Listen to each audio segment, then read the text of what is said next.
प्यारे हिमाचल वासियों, नमस्कार।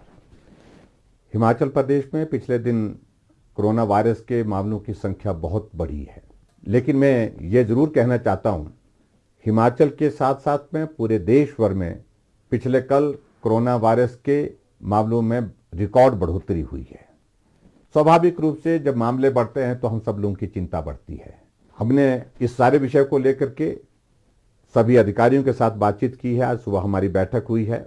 अगर हिमाचल प्रदेश में मामलों में और बढ़ोतरी होती है तो उससे निपटने के लिए भी हमारी तैयारियां पूरी तरह से हैं। इसमें आपको बहुत चिंता करने की आवश्यकता नहीं है। मैं इतना जरूर कहना चाहता हूं कि जो अभी हाल ही में जो लोग आ रहे हैं वैसे क्षेत्र से आ रहे हैं, ऐसे इलाके से, ऐसे प्रदेशों से आ रहे हैं जहां कोरोना वायरस के मामले बहुत तेजी से बढ़े हैं और स्वाभाविक रूप से संक्रमित होकर के उनमें से कुछ हिमाचल प्रदेश में भी वो लोग पहुंचे हैं। हमने आज सभी डिप्टी कमिश्नर्स और सभी एसपी के साथ वीडियो कॉन्फ्रेंस के साथ विस्तार से चर्चा की है, बातचीत की है तैयारियों के सिलसिले में। और उसके साथ साथ में हमने ये भी आदेश दिए हैं कि जितने भी लोग हिमाचल प्रदेश में दूसरे प्रदेशों से आ रहे हैं उनको जब स्टेशन पर रिसीव किया जाता है तो पूरी सावधानियों के साथ वो काम किया जाए। हम चाहते हैं कि कोई भी हमारा कोरोना वॉरियर, चाहे वो डॉक्टर है, चाहे पैरामेडिकल स्टाफ है, चाहे हमारा सफाई कर्मचारी है, चाहे हमारा पुलिस कर्मचारी है, कोई भी उस संक्रमण का शिकार नहीं होना चाहिए। ऐसी परिस्थिति में जो भी व्यवस्था करने की आवश्यकता है उस व्यवस्था को करने के लिए सभी अधिकारियों को आदेश दिए हैं। और मैं इस बात को जरूर कहना चाहता हूं कि आने वाले समय में हो सकता है कुछ बढ़ोतरी और ज्यादा हो, लेकिन फिर भी चिंता करने की आवश्यकता नहीं, क्योंकि ये लोग सीधे हम गांव में नहीं भेज रहे हैं। इन लोगों को इंस्टीट्यूशनल क्वारंटीन की सुविधा में हम कुछ दिन तक रखेंगे।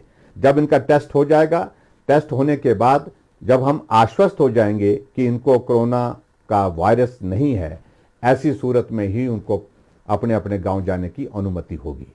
दूसरी तरफ से मैं आप सबसे भी इस बात के लिए निवेदन करना चाहूँगा कि एहतियात और जो परहेज, जो बातें हमने आपके साथ पहले भी की हैं, उन बातों पर ध्यान रखें। मेरा उन सभी भाई बहनों से, उन बच्चों से जो हिमाचल प्रदेश में इस संकट के दौर में दूसरे प्रदेशों से आ रहे हैं, अपने घर पहुंचने की उनकी बहुत इच्छा होगी स्वाभाविक रूप से।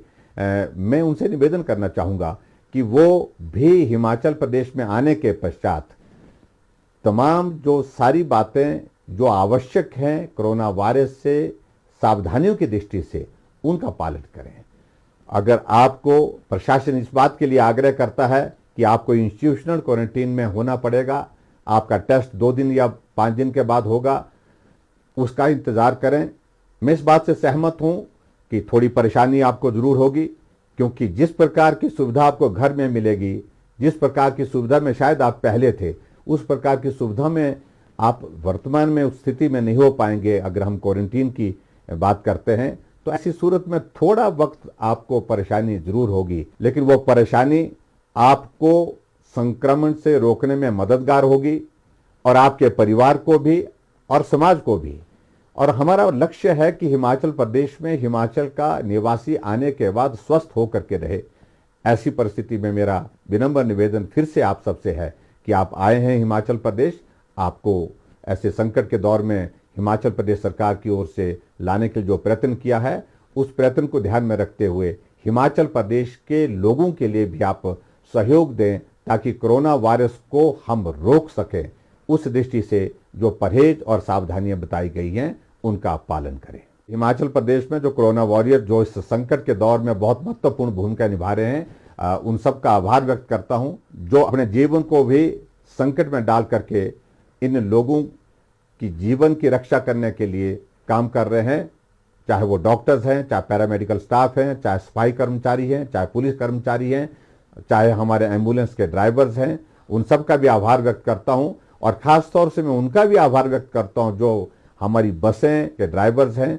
इन बच्चों को, इन लोगों को लाने ले जाने में जो है मदद कर रही हैं, उनका भी मैं आभार व्यक्त करता हूं, क्योंकि आप सबके सहयोग से ही हम आगे बढ़ सकते हैं, हम इस लड़ाई को लड़ करके जीत सकते हैं। इसके लिए आप सबका बहुत बहुत आभार, धन्यवाद।